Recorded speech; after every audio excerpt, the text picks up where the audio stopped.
अस्सलाम वालेकुम।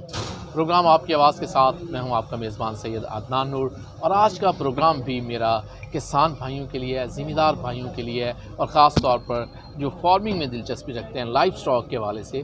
तो आज हम ये सारे मशवरे जो आपको लेके देंगे डॉक्टर खालिद फ़ारूक साहब से। ये डायरेक्टर हैं RCCIB झंग के। इन्हें अपने प्रोग्राम में वेलकम करता हूँ। अस्सलाम वालेकुम डॉक्टर साहब। वालेकुम अस्सलाम। डॉक्टर साहब, जो लाइफ स्टॉक का फॉर्म है इससे अब जिद्दत आ रही है, इसमें आए रोज़ कोई ना कोई नई टेक्नोलॉजी जी इसमें लोग ला रहे हैं और कोशिश करते हैं कि अच्छा फॉर्म लगे ताकि किसी को विज़िट भी करवाया जाए तो अच्छा एक माहौल मिले। तो एक अच्छा शेड किस तरह बनाना चाहिए एक फॉर्म को? बिल्कुल सही है।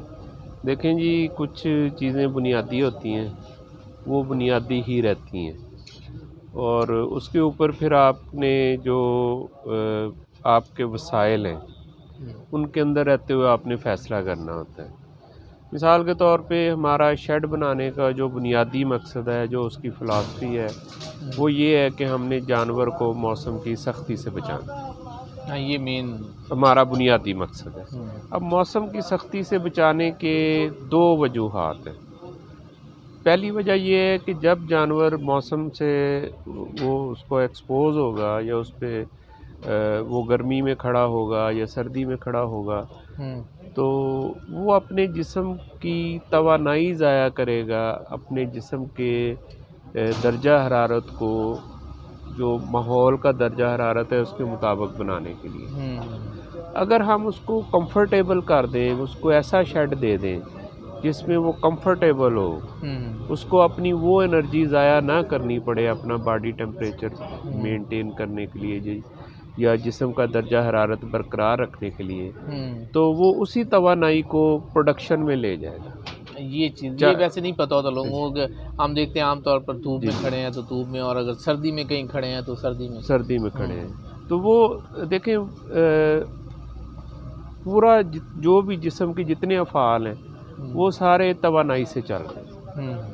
अब आप उस तवानाई को अपने जिस्म का दर्जा हरारत बरकरार रखने पे लगा लें या उस तवानाई से आप काम कर लें, तो जो उसको जहाँ भी आप इस्तेमाल करना चाहें। तो हम ये कहते हैं कि जानवर को आप कंफर्टेबल रखें। यानी अब गोरे ने मैट भी ईजाद कर दिया है कि हमारी जो गाय है वो ज़मीन पे भी बैठे तो उसको नीचे से भी ठंड ना लगे। अच्छा, मैट नीचे मैट डाल दिए ताकि उसको जो वो उसने दर्जा हरारत अपना बरकरार रखने पे तवानाई लगानी है, उसी तवानाई को वो प्रोडक्शन में ले जाए और अपनी प्रोडक्शन बढ़ाए।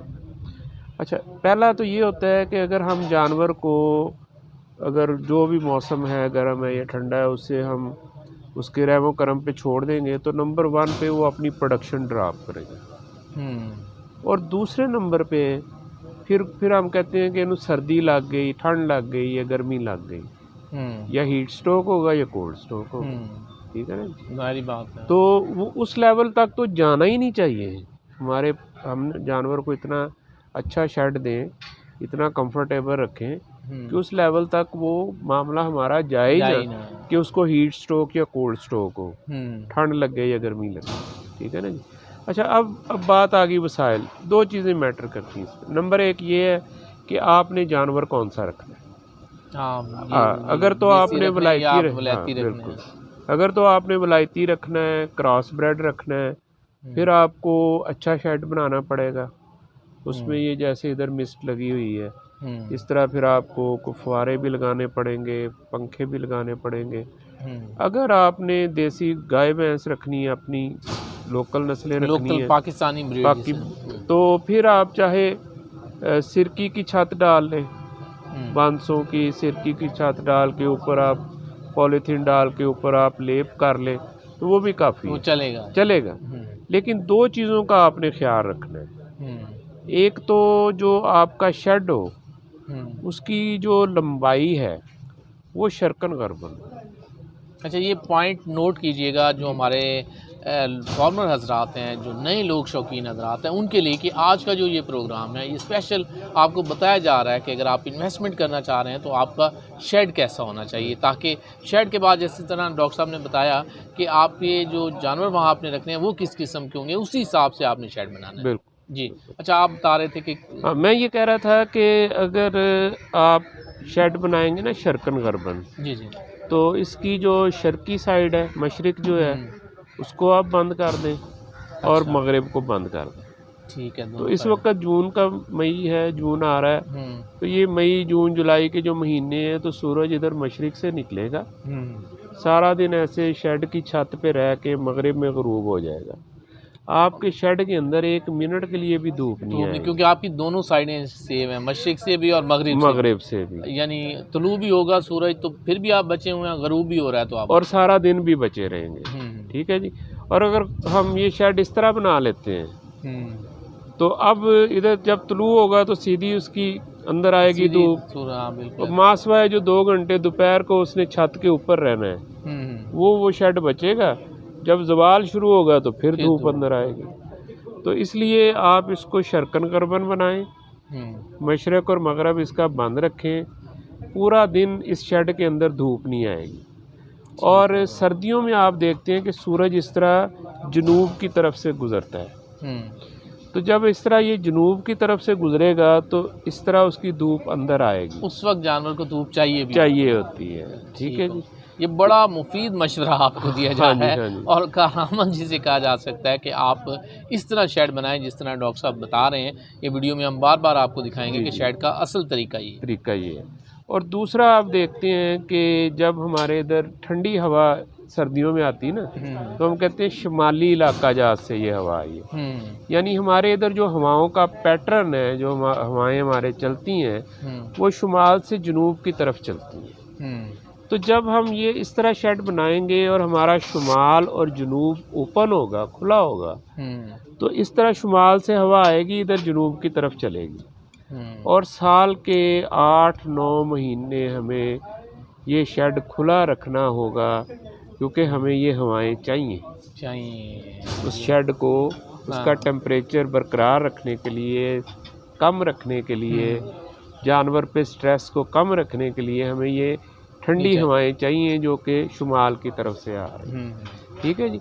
मासवाए सर्दियों के 2-3 महीने आपको सिर्फ ये करना होगा कि शुमाल वाली साइड पे, जैसे आप पोल्ट्री फार्मर को नहीं देखते कि वो पर्दे लगा लेते हैं, हाँ, वो चाहे वो जो पर्दा वो यूज़ करते हैं तरपाल नुमा वो ले लें, या ये जो गट्टू होते हैं खाद के और फीड के, इनको सी के भी वो पर्दा बना लेते हैं।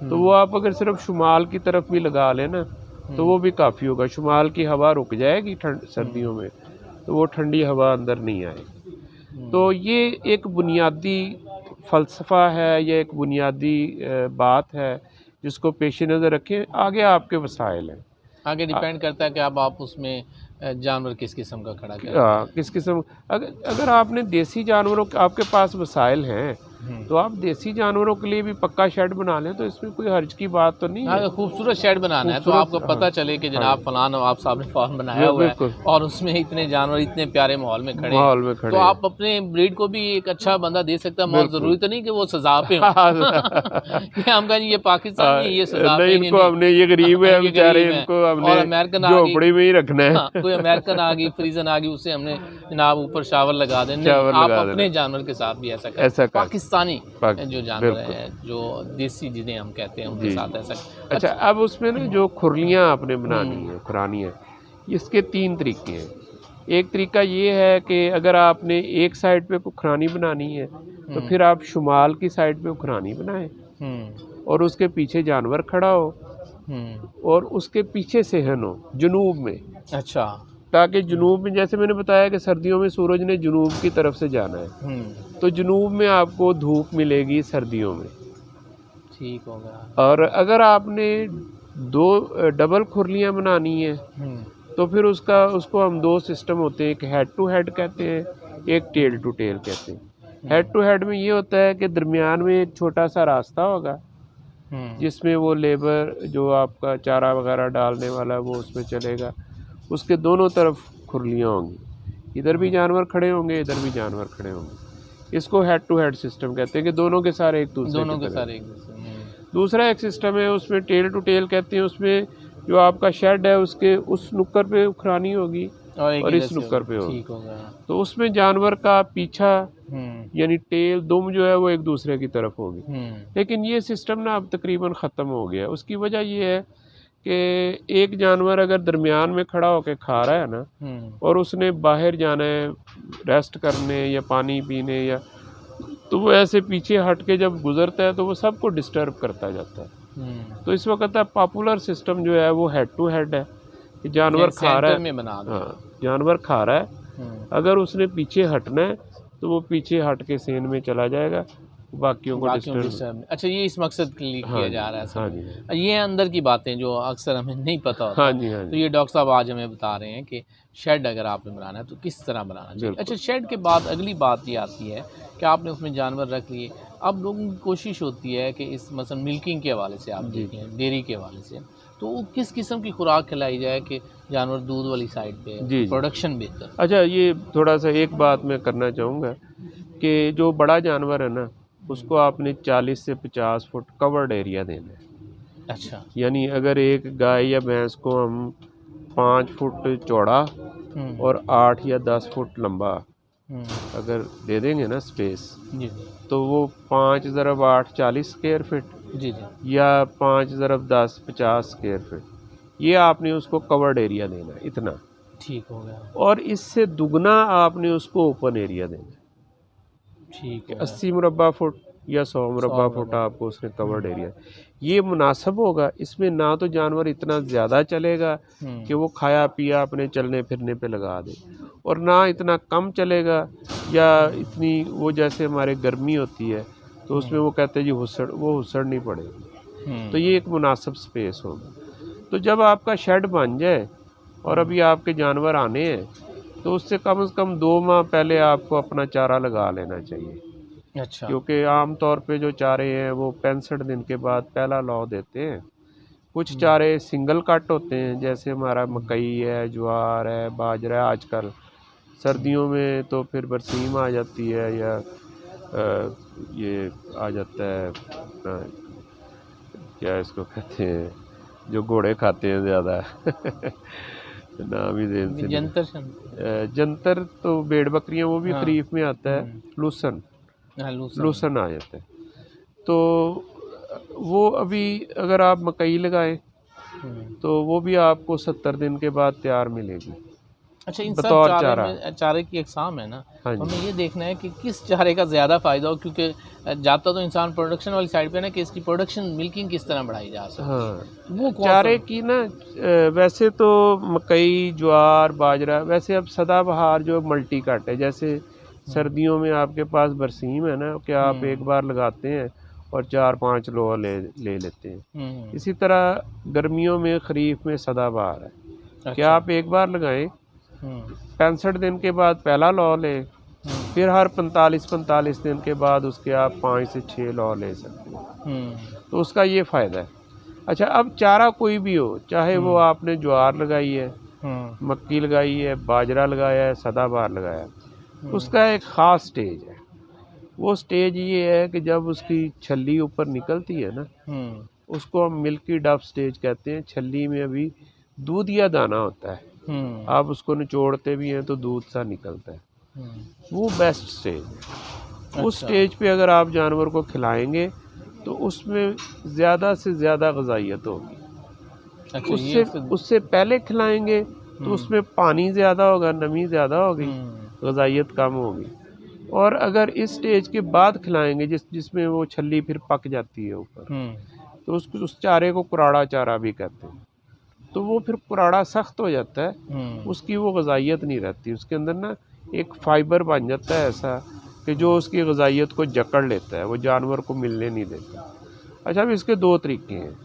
या तो आप चारा स्टेप्स में लगाएं कि अगर आपका 15 दिन में एक खेत खाली होता है तो 15 दिन में एक खेत खाली हो तो 15 दिन के बाद अगला खेत तैयार हो, तो उसको हम ब्लूम स्टेज कहते हैं कि आपको हर वक्त ब्लूम स्टेज का चारा मिले।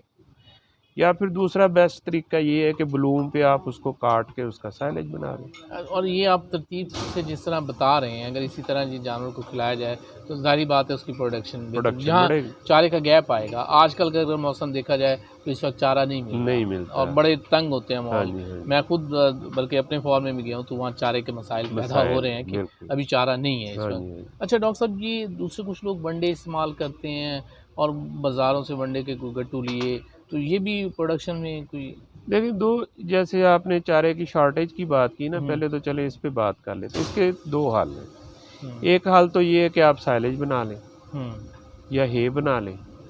दोनों तरीक़ों से आप अपना जो आपका लीन पीरियड है, जब आपके पास चारा नहीं होता जैसे आजकल नहीं है, तो वो बना के रख लें और इस पीरियड में आप अपने जानवरों को हे या साइलेज खिलाएं। ठीक है। दूसरा तरीका ये है कि सदाबहार फरवरी में लग जाती है। आप अगर उधर से शुरू करें तो आप जभी मसलन आपने 2 एकड़ चारा लगाना है, आप अदवाड़ा 4 कनाल जो है जवी लगा लें। अच्छा, उसके बाद फिर बरसीम लग जाएगी, 1.5 एकड़ बरसीम लग जाएगी। तो पहले आप जवी खिला लेंगे, फिर बरसीम पे आ जाएंगे। अब जो आधा 4 कनाल जवी ने खाली की है, उसमें आप सदाबहार 1 लगा दें फरवरी में। वो फरवरी वाली जो है ना, वो अप्रैल में तैयार हो जाएगी। अच्छा। अब अप्रैल में आके आपने गंदम की कटाई की, आपके पास जगह फारिग हुई, तो आपने दोबारा सदाबहार लगा दी, या आपने जौ ज्वार मक्की जो भी लगाया, तो आपकी वो फरवरी वाली सदाबहार तैयार होगी। वो आप अपने जानवरों को खिलाना। ये तो है असल तरीका जिससे आप जानवर का जिन्हें राउंड दी ईयर आपको चारे की किल्लत नहीं आएगी। और दूसरा ये कि इसी दूध लेने के लिए लोग इंजेक्शन का इस्तेमाल हाँ, नहीं वो तरीका ठीक नहीं है। खुराक के साथ आप सारा कुछ कर सकते हैं।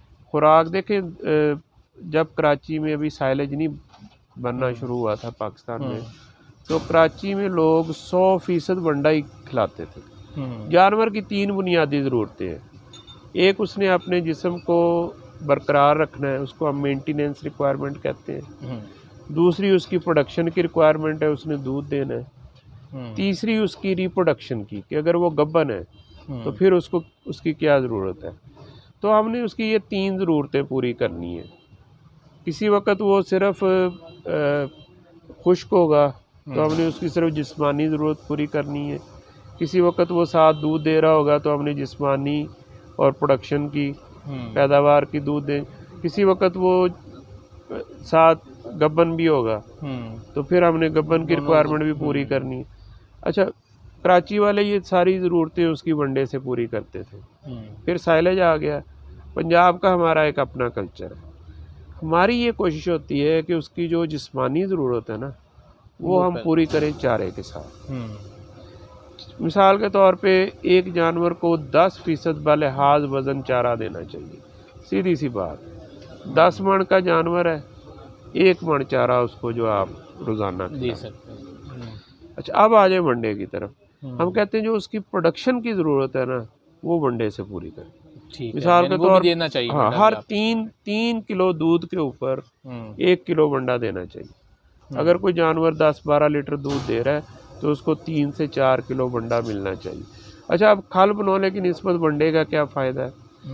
खल जितने भी निबाताती ज़राए हमारे उसमें कुछ ना कुछ कमी है। कहते हैं ना, चारे दालें मिला के पकाएं तो गोश्त नहीं है, सब हाँ, मिक्सिंग होगी, कुछ उसमें ग़िज़ाई अज्जा की कमी होती है। तो जो वंडा बनाते हैं वो इस तरीके से फार्मूलेशन करते हैं कि उसके अंदर किसी ग़िज़ाई जुज़ की कमी नहीं रह जाती। अकेली खल या अकेला चोकर या खल चोकर ये जानवर की सारी ज़रूरत पूरी नहीं करता। हमने एक प्रोग्राम इस पे किया भी था, जहाँ वनडे की फैक्ट्री, वो किस जगह थी डॉक्टर साहब? वो बहादुर नगर में, फीड मिल पे। आप मेरे इस चैनल पे आएंगे सैयद अदनान नूर पे, और उसमें सब्सक्राइब कीजिएगा इस चैनल को, तो आपको यहाँ वीडियो एक मिलेगी जिसमें वनडे के हमने प्रॉपर एक तरीका भी बताया हुआ कि किस फीड मिल भी दिखाई थी, फीड के इंग्रेडिएंट्स दिखाए थे, कौन कौन से अज्जा इसमें डलते हैं। हाँ, और फिर मिक्स राशन भी दिखाया था। वो चीज़ थी, वही अगर आप खुद घर में भी कर सकें। हाँ, बिल्कुल, तो आप अपने फार्म में, अगर आपका अच्छा फार्म है तो आप ये खुद कर सकते हैं। और जब आप इस किस्म के फार्मूले जो असल हैं वो लगाएंगे तो यकीनन उसकी प्रोडक्शन में दूध का इजाफा होगा। देखिए जी, ये फैसलाबाद सतियाना रोड है ना, वहाँ पे छोटे साइज़ की फीड मिल बनती है। अब फीड मिल क्या होती है? उसमें एक ग्राइंडर होता है, एक मिक्सर होता है। इन 2 चीज़ों को फीड मिल कहते हैं। इस टेबल जितनी फीड मिल होती है, एक साइड पे ग्राइंडर लगा होता है, एक साइड पे मिक्सर लगा होता है। पहले आपने खल है, खल बनौला, तोरिया, सरसों, जो भी खल है, या आपके अजनास है, जो ज्वार बाजरा मक्की चावल, इनको आपने ना दलना होता है ग्राइंडर में। दल के फार्मूले के मुताबिक मिक्सर में डालें, उसको मिक्स करें, आपका वंडा तैयार। ये यार हाँ जी। डॉक्टर साहब ने मानी एक प्रोग्राम में हमने 3-4 फार्मूले इकट्ठे बता दिए डॉक्टर साहब, काफ़ी बातें फार्मूले ले लें मतलब जनाब, जितने नहीं, हमने फार्मूले ये ले देखें लें। कि हमने शेड बनाने का भी तरीका जी, जी। बता दिया, हमने प्रोडक्शन के हवाले से बता दिया और आखिर पर आज हमने आपको ये भी बता दिया कि जो वो बनता है इसका बंडा, वो किस तरह बनता है और अगर आप ये खुद बनाना चाहें अपने फार्म पर तो वो भी बना सकते हैं। आखिर में मैं डॉक्टर साहब से चाहूँगा कि हमारे फार्मर्स के लिए कोई मैसेज देना चाहें हमारे इस प्रोग्राम में। जी, जी, मैं जो हमारे फार्मर हज़रात हैं उनसे मेरा बड़ा एक बड़ा ही ख़ुसूसी मैसेज है।